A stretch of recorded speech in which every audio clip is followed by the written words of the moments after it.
Hello, welcome back to MidEast In-Depth, part of Levant TV's press reviews.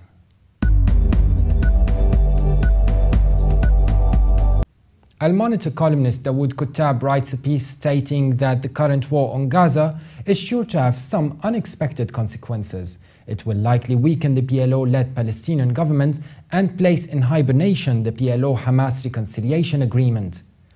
On one hand, he says, the peace route has been endorsed by President Mahmoud Abbas to ensure that security coordination with Israel takes place, and on the other hand, Hamas and Islamic Jihad believe that liberation will only come by way of military resistance.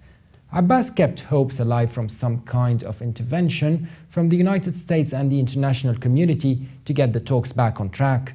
But before this intervention took place, the Ramallah leadership faced a new problem with the kidnapping and accusing Hamas.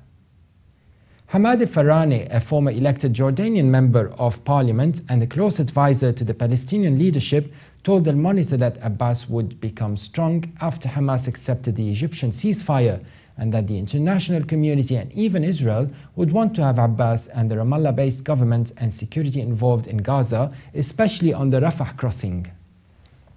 The writer concludes that while the outlook does not look good at present for moderate elements and the leadership of Abbas, the situation is not so bleak as long as the Ramallah leadership still holds the checkbook for Palestine's largest group of workers, the public sector.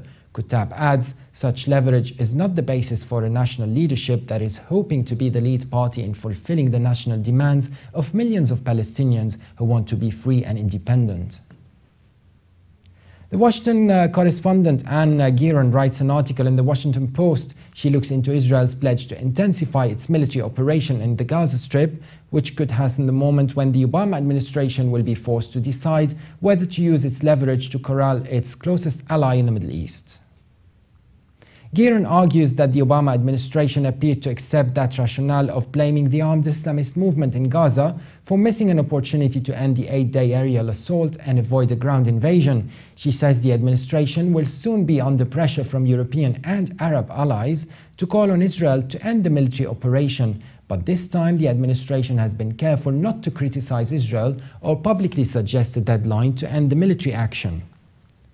The writer argues that in rejecting the truth offer, Hamas said it had never been consulted on the terms which it considered unacceptable. Hamas's rejection was a sign of the group's independence from traditional Arab power brokers, particularly Egypt, whose new secular government has virtually no influence over the Islamist organization. White House Press Secretary Josh Earnest said, all eyes now turn to Hamas and the groups in Palestinian-held territories who are firing rockets. He added, the question for them is whether or not they are going to abide by the ceasefire agreement that was put forward by the Egyptians.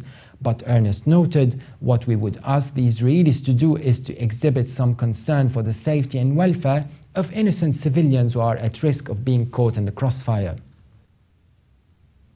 And from Gaza, we are joined by Wael Aks, lecturer at Gaza University. Welcome on MidEast In-Depth. Hello, Carl. Hi. What do you think, Wael, so far of the media coverage of what is happening in Gaza? Well, I think the global media coverage has been very poor regarding the coverage on Gaza, because it's obvious what's happening to the Palestinians, from killing, from targeting civilians. And you look over these mainstream channels and you find they give just few news about it. And I mean, even like some channels, they're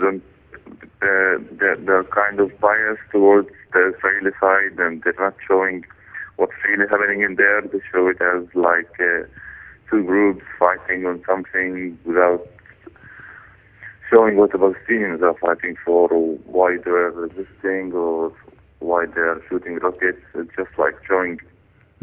Are you referring to any media outlets in particular? Could you name any of these media outlets? Yeah, I've seen this thing on Fox News where they have a picture of completely demolished Palestinian house, and on the headline it says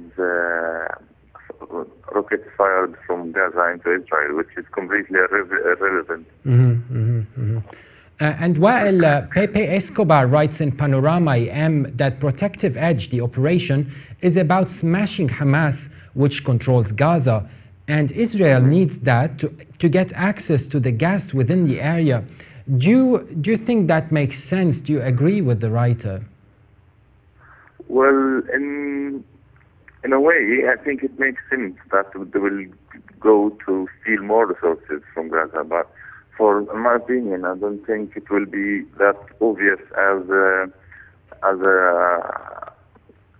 this assault. I think they have their ways of stealing resources from Palestinian land. For example, you have the water, which they have been stealing for years now by digging wells farther than the Palestinian water. I think they have other ways to steal resources from us rather than just going straight, direct, in this assaulting way to steal this resource. That's my personal opinion, but I'm not neglecting it. I think that could be visible, but I can't be sure about that. Wael Aks, graduate of City University in London, who returned to his hometown in Gaza. Thank you very much for your participation. Thank you, Carl. You're welcome. Thank you. And for more updates, please visit our website, levant.tv. Thanks for watching MidEast In-Depth, and bye for now.